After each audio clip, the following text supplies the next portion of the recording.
By the way, Jonathan says, good morning, Pat and everyone. I can't thank you for introducing us to Stu McLaren. He is awesome. What have been your own aha moments from him? Yeah, this is actually related to what I was about to talk about, so thank you, Jonathan.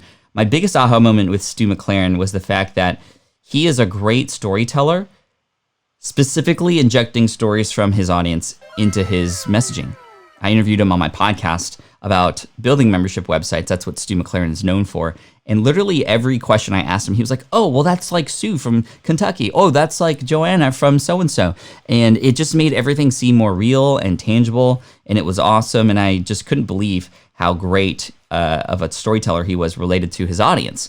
And then I actually had him on my stage at FlynnCon last year. And I had to ask him during the interview portion of that talk, I said, Stu, how are you so good at remembering everybody's stories? And he was like, Pat, I'm sorry to tell you this, but I kind of cheated.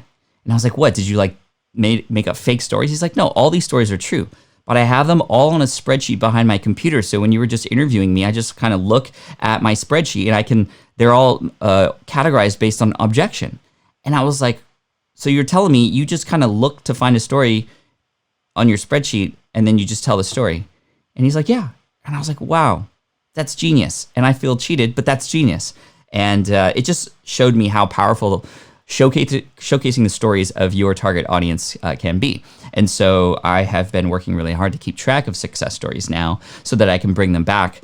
Very, very helpful, especially during launch time, but even more helpful when you are doing lives and you're telling stories about people who have been successful. Like I'm going to talk about Rhino Dog, who just created his podcast on April 9th, having 3 episodes now and just crossing its 100th download.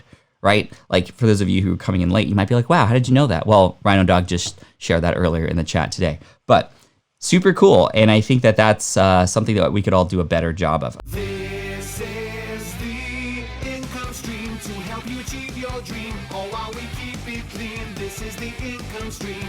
It's the kind of show where you can come and go, but then you leave inspired with no fee required. The income stream with Pat Flynn.